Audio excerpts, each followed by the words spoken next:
My name is Lori Phillips and I represent the Department of Environment and Primary Industries in Victoria, and I'm a soil microbiologist working primarily at the moment on nitrogen transformation in soils.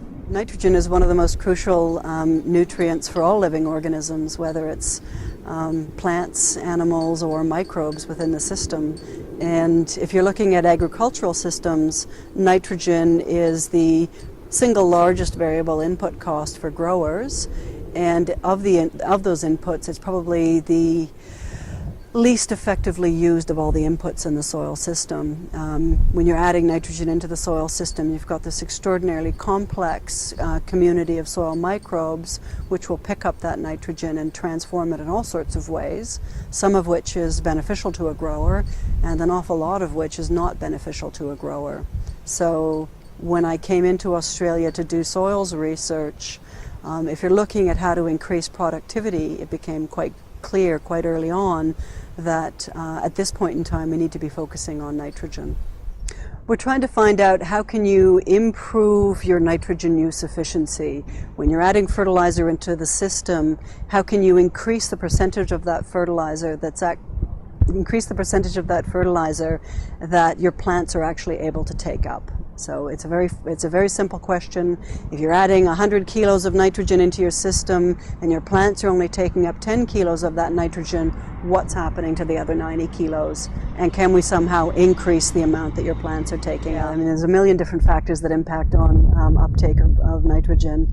Obviously, the crop species and crop cultivars, the plant's ability to actually bring up nitrogen affects that. But first and foremost, it's the microbial communities within the soil and what they do with that nitrogen that is the biggest impact on what's happening to that nitrogen. Lots of environmental factors, obviously, soil type, moisture, temperature, all of that. But soil type, moisture, and temperature are primarily important because of how they affect the microbes which process the N. So they will impact which microbes are present, they'll impact which microbes are active, and they'll impact how quickly things get cycled through the system. We're using a number of different methods to look at what's happening with the nitrogen that goes into the system. We take a two-pronged approach. You can't look at the soil biology without looking at the soil chemistry, so we use a lot of fairly advanced analytical techniques to look at what happens to the nitrogen when it enters the system, where does it end up being bound, what forms does it get transformed into, and we work in collaboration with DEPI soil chemists who work on that end of the problem at the same time that we're working on the biology end. On the biology end of things, we use some fairly highly sensitive new molecular tools which allow us to actually see which bugs are present, and by see I mean we can detect which particular microorganisms are present in the soil and are they active or aren't they active. And if you add in fertilizer nitrogen, what do those microbes do? Do they become more active? Do they become less active? Do they pick up the nitrogen that you add into the soil and transform it into nitrate that the crop can use? Or do they pick up that nitrogen and transform it into a form of nitrogen that the crop can't use? So we look at what the microbes in the soil are actually doing with the N added in.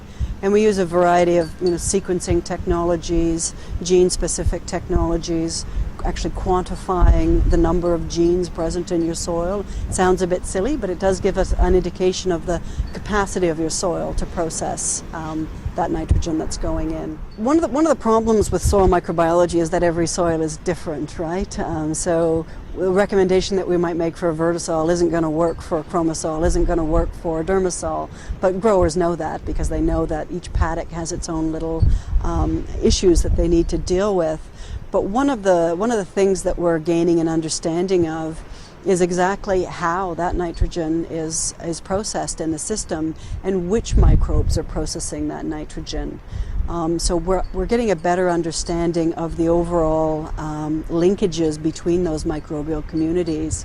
And one of the things that we're looking at doing is determining, and what we are doing is determining how very specific management practices impact those communities. So if you want, for example, community A, which transforms ammonia into nitrate, if you want to increase your populations of those, How do you go about doing that? Is there a specific management practice you can use if you want to, instead of increasing one population, increase the linkages between all the different populations within your soil? Is there a management practice you can use to do that? And what we're finding is that it might be fairly simple to tweak your system using common agricultural practices. You can look at disturbance. Maybe you should bury your residue, bury your stubble. You can look at timing a fertilizer application.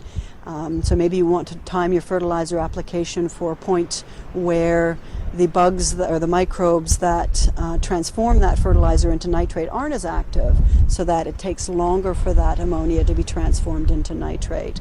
We're looking at depth of fertilizer placement. So depending on the types of microbial communities you have, you might be better off burying your fertilizer a little bit rather than broadcasting it.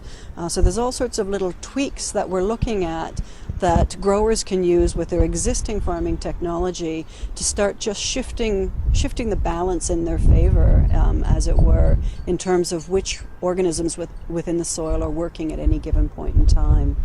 And we're not at the point of making blanket recommendations yet, but what we're hoping to do is bring soil microbiology to the stage that soil chemistry sort of got to 20 years ago, in that we know what's going on in our soils, we know who's there, and we know exactly what they're doing. And when we have all of that information, we can then determine how do we change them? How do we make them do what we want them to do instead of what they do naturally?